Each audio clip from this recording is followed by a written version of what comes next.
pristine kitchen, as if it hadn't gotten the memo about the storm gathering inside me. I wrapped my hands around a mug that had gone cold and told myself, as I had for 2 years, to take up less space. When Tom died, I moved into Rick's house because it was what made sense on paper: a widowed mother, a dutiful son, a family pulling closer after a loss. In reality, I learned to make myself small, folding laundry, before anyone woke, cooking dinners that cooled untouched on the stove, watching the grandchildren when asked, and sitting alone when it was time for school plays I never heard about. Grief loosened my edges. Habit kept sanding them down.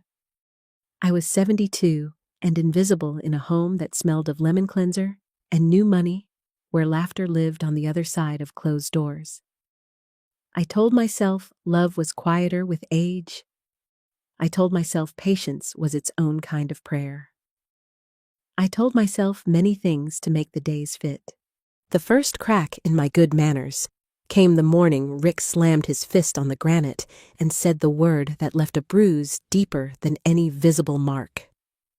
Burden. It hung in the kitchen air, heavy as an accusation. Jessica's lips pressed thin, her eyes flat and practical, as she dragged my old blue suitcase to the door and set it on the porch as if it were a stubborn piece of furniture to be rearranged. They spoke about convenience, about Social Security, and a pension that, if we are honest, barely covered my medications, and about a friend named Sarah who could take me in until I figured something out. I had not asked them to figure me out. I had tried for 2 years to become a ghost who cooked and wiped counters and forgot to be in the way. That morning, the ghost remembered she had bones. I did not scream. I did not beg. Something quieter and sharper rose instead, the kind of clarity that has nothing to do with courage, and everything to do with finally telling the truth. I told my son that I knew about the money. I told him the district attorney knew too. I watched the color drain from his face and understood in one dizzying instant that love can be a tunnel with light at one end and a lie at the other. 2 months after Tom's funeral, Rick had convinced me to add him to my accounts for convenience. I had agreed because grief makes fools of the meticulous, and because Tom had always handled the paperwork. When I finally looked closely, the pattern glared back withdrawals that began as hundreds and swelled into thousands, then tens of thousands, the highlight of every bank statement, like a road I never meant to travel. Over 18 months, the total crept past $87,000 money from Tom's life insurance, the cushion he'd promised would soften my last years. I laid the papers in a tidy fan on the table, yellow lines bright as hazard tape. I added something else, a real estate listing for a trim little cabin in Vermont, the exact price delivering the kind of arithmetic that ends any argument. Jessica called it an investment. Rick called it temporary. I called it what it was. Stealing. He accused me of betrayal for going to the police. I reminded him I had been halfway to the street before I'd said a word. In the silence that followed, the dishwasher hummed as if it had opinions. Outside, Mrs. Patterson's curtains twitched. Inside, something in me that had bent too long finally straightened. I told Rick I wanted what was mine, and that I would leave, but on my terms, not his. What I did not tell him was that at the suggestion of Detective Parker, Tom's old friend from the force, I was wearing a wire, and the kitchen that had made me invisible was now a witness. Sarah's guest room smelled like lavender and safety. She pressed tea into my hands, and her thin, capable fingers shook with anger on my behalf. Detective Parker arrived in uniform, older than when Tom used to bring him by for coffee, his posture still as straight as those days when their laughter filled my dining room. He confirmed what I needed to hear: the recordings and bank records were enough to make a case. He asked if I was ready to turn a son into a defendant. The question sat between us with all the weight of 38 years of motherhood.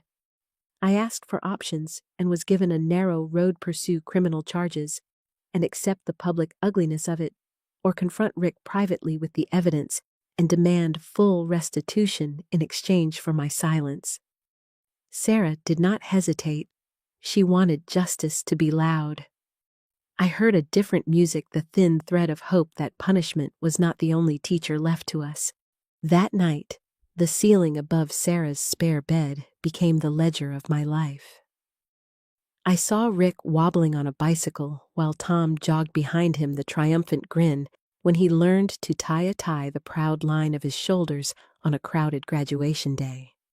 I saw all the tiny ways I had excused what love should never excuse, not because I was weak, but because I wanted so badly to believe he was still that boy. Near midnight, my phone buzzed with a number I did not recognize, and a plea I could not ignore. "Meet me tomorrow at the diner, 10 a.m., come alone." Sarah called it a trap. Perhaps it was, but I had learned something about myself after being called a burden and told to go. I was done being handled. At daybreak, I ironed a blouse because ceremony steadies the hand. I tucked the recorder back into my purse because truth needs help remembering itself. And I walked into a morning that smelled of coffee and maple syrup, toward a corner booth where my son waited with eyes that could not hold my gaze, and a tremor in his voice that said he had finally run out of stories to tell himself. The Bell Diner had not changed in decades. Red vinyl booths, chrome counters, a bell that announced arrivals with the same jangle it had when Rick was a boy smearing syrup on pancakes after dentist visits. Now, he sat hunched in the corner, hair uncombed, shirt wrinkled as if life itself had become a punishment. I slid into the opposite seat, setting my purse carefully on my lap, where the recorder hummed silently. He leaned forward, voice low and strained, begging me not to press charges. He spoke of careers, marriages, reputations, as if the weight of my life could be measured against the scaffolding of his. I reminded him he had gambled with my retirement, calling theft by its rightful name. He winced, whispering of failing businesses, mortgages, overdue Jessica's spending. He confessed more than he realized, desperation loosening his tongue until every lie collapsed in on itself. For a moment, I saw the boy he had been, the one who once owned up to breaking a neighbor's window without my prompting. The truth hurt him, but it did not undo the harm. He admitted the money was gone, the cabin mortgaged to the hilt, restitution impossible. My tea grew cold as I asked him what he thought this meeting could achieve. 6 months, he said, his eyes frantic. 6 months to sort it out. But when I asked where I was supposed to live in those 6 months, his silence was all the answer I needed. The recorder against my hip caught every word, proof of guilt wrapped in sorrow. I might have walked away, then resigned to let Detective Parker handle the rest, but fate is never so tidy. The bell above the door chimed, and a man in an expensive suit walked in. His salt and pepper hair, his confident stride, the familiarity of his eyes, they pierced me like a memory. "Hello, Mother," he said quietly, sliding into the booth beside me. My breath caught. Michael. My firstborn, gone 28 years after a fight with his father, absent even from Tom's funeral. Rick's head snapped up, his face pale, the brother he had buried in silence now alive in front of him. Michael explained that Detective Parker had reached out when the investigation began, and he had flown in from Seattle at once. He had never vanished, he said, only obeyed Tom's demand for distance, a condition tied to secrets none of us had understood. He spoke of letters returned, unopened donations made in Tom's name, attempts to reach us that never crossed our doorstep. Tom, it seemed, had controlled the narrative of his disappearance. Rick bristled, spitting accusations of abandonment, while Michael answered with a steady calm. He was not here to reopen old wounds, he said, but to protect me now that Rick had betrayed the most basic trust. His proposal was stark, but fair. He would buy the Vermont cabin at full market value, returning the funds to me in exchange for no criminal charges. Rick would sign a legal agreement barring him from my finances and commit to family counseling. If he refused, Detective Parker would proceed with charges. Rick wavered, caught between relief and resentment, unable to see mercy for the gift it was. I asked Michael why he would do this after so long. His reply was simple: because I was his mother, because family was still family, and because grudges cost more than forgiveness. The words lodged in me like a stone. I had one son who stayed and stole another who left but kept his integrity. Both had been warped by Tom's choices, by secrets that curved through our lives like unseen rivers. I agreed to consider Michael's offer. But before the decision could be settled, Michael revealed something else. He placed an envelope on the table, heavy with consequence. Inside, he said, lay the truth about why Tom had sent him away and why my finances had grown more complicated than I knew. In that diner booth, I held the envelope like a grenade, the weight of it shifting my understanding of everything. We did not open it there. Instead, Michael insisted we move somewhere private. He brought me to his hotel suite, Rick trailing behind like a man awaiting sentence. I sat on the sofa while Michael poured coffee and explained what the envelope contained. Tom had not only been a police sergeant, he had worked undercover with the FBI for years, investigating the Donovan crime family along the eastern seaboard. The trust fund in my name, he said, had been payment for his work. It should have reached me 2 years ago, but Rick had intercepted it, believing it was some vague pension payout. The sum, $750,000, was gone. Rick admitted his panic, his misinterpretation, his greed. He wept broken as I tried to absorb that my husband's life had been built on secrets I had never been told. I opened the envelope at last.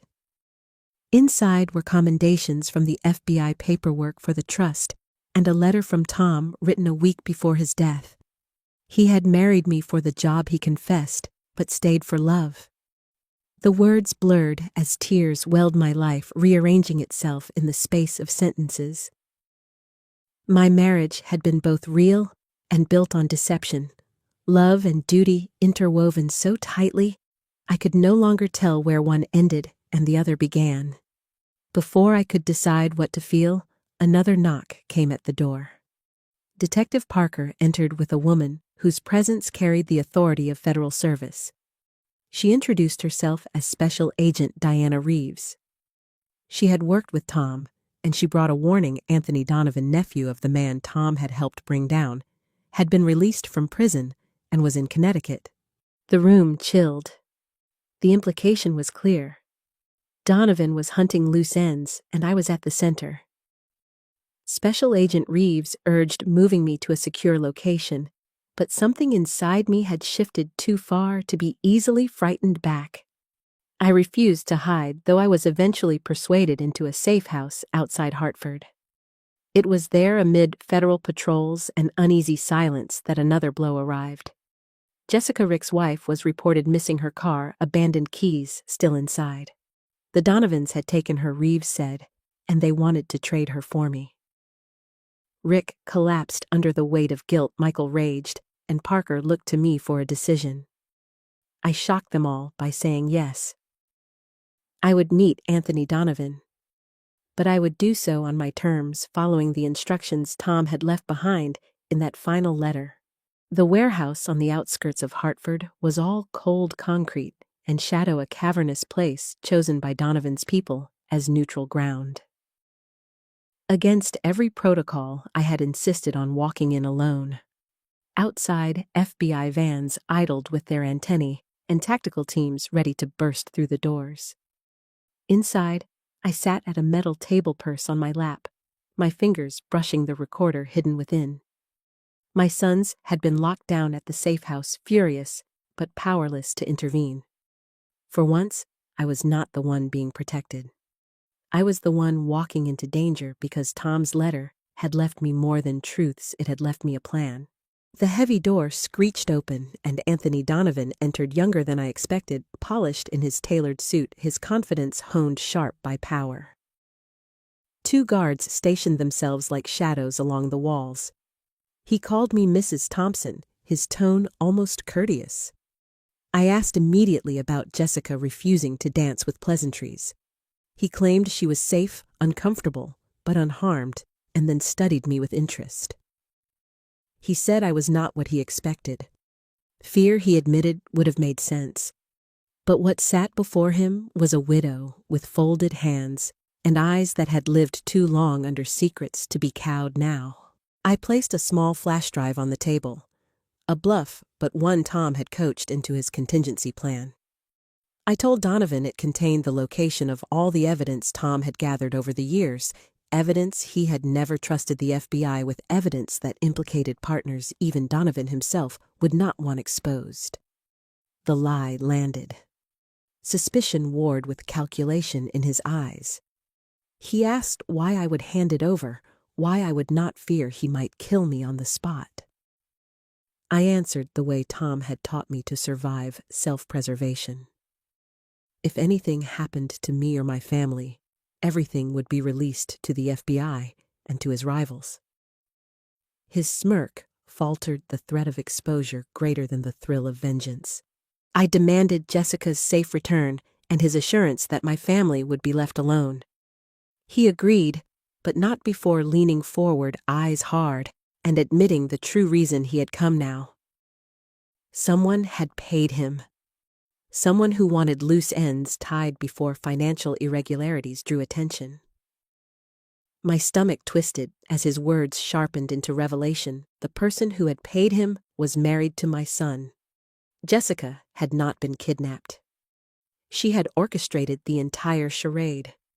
Before I could breathe the betrayal, the doors burst open and federal agents flooded in weapons-drawn chaos snapping like lightning.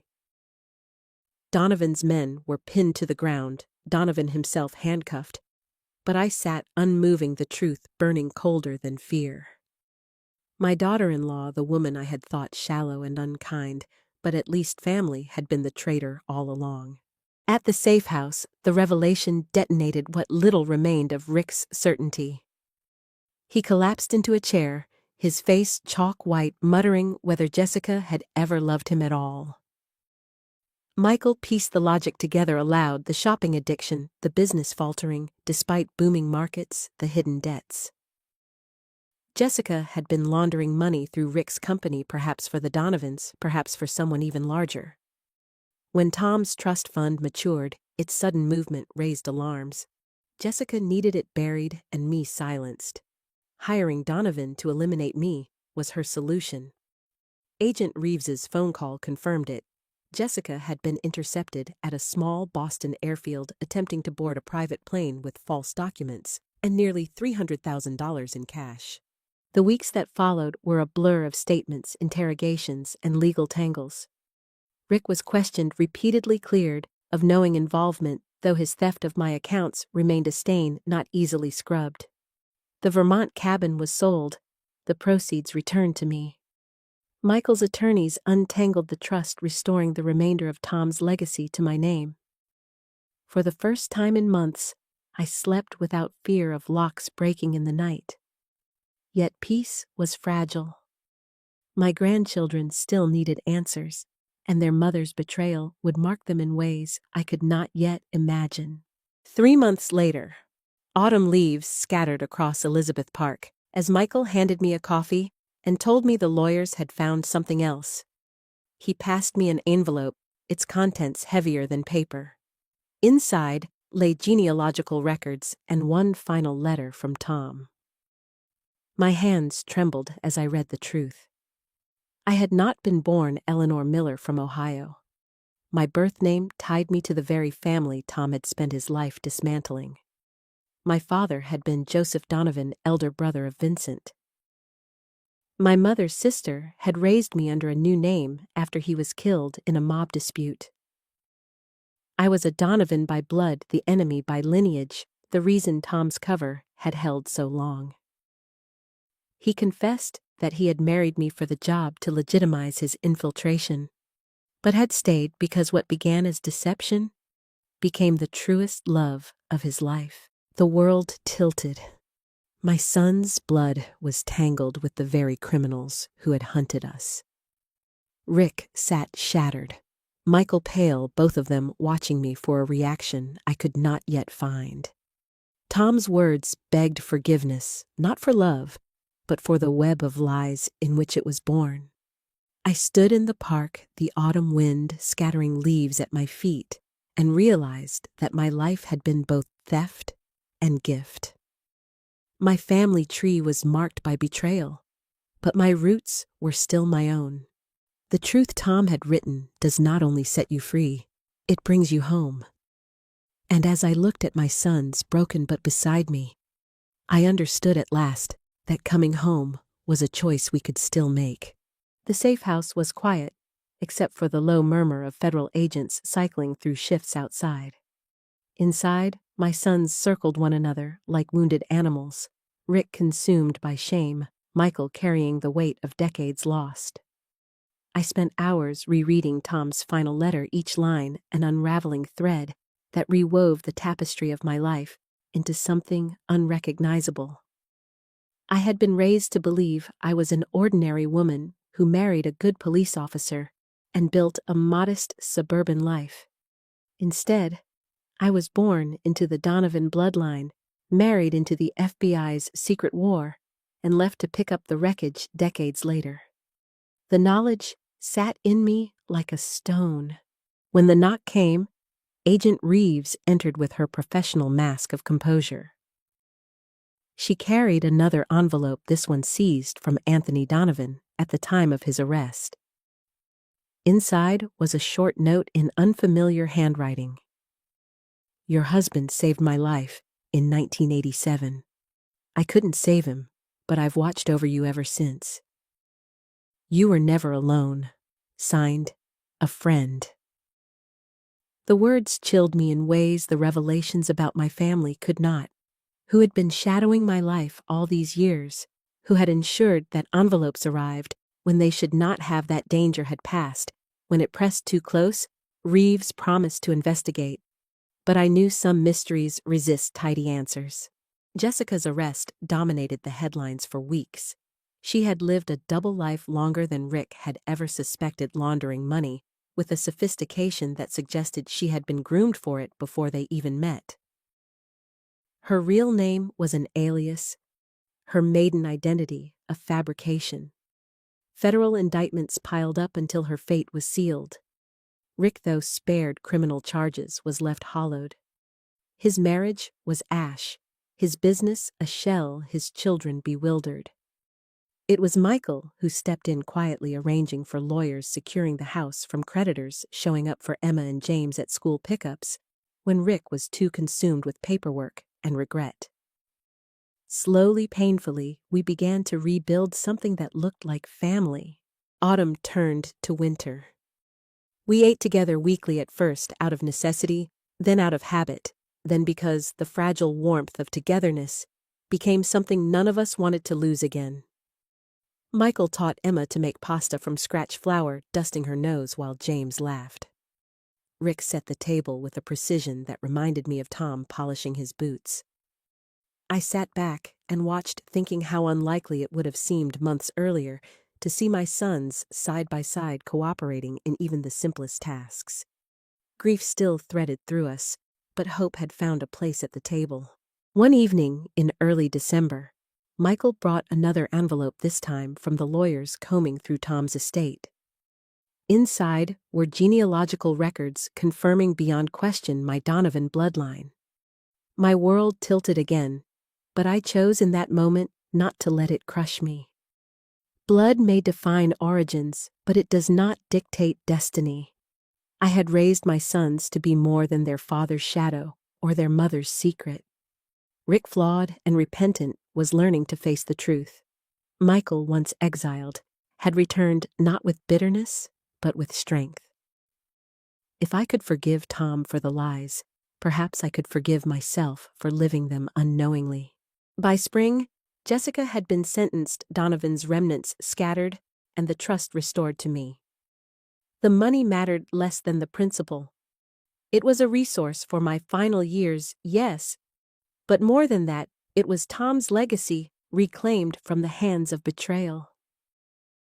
On a cool April evening, as the children played in the yard, Michael turned to me and said softly that what mattered now was not where we had come from, but where we were going. Rick nodded, silent but resolute. For the first time, I believed him. I no longer saw myself as a burden. I was Eleanor Thompson, a woman who had survived secrets, betrayal, and bloodlines that should have destroyed me. I had faced my enemies and walked out unbroken.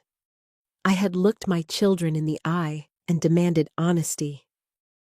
I had discovered that the truth, however devastating, could knit together what lies had torn apart. And I had learned that love, real love, was not about convenience or control. It was about choosing one another again and again, even after everything. When I tucked Emma into bed that night, she showed me her school project, a family tree. She had left spaces open, she explained, for the family we're still discovering. Out of the mouths of babes, truth is simple. Families fracture, families lie, families hurt, but they also mend. And if a little girl could leave space for what was yet to be revealed, then so could I. As the sun set over the quiet Connecticut yard, I stepped onto the porch and looked up at the stars. "I understand now, Tom," I whispered. "And I forgive you." Whether imagination or something more, I felt a presence settle around me, protective and enduring.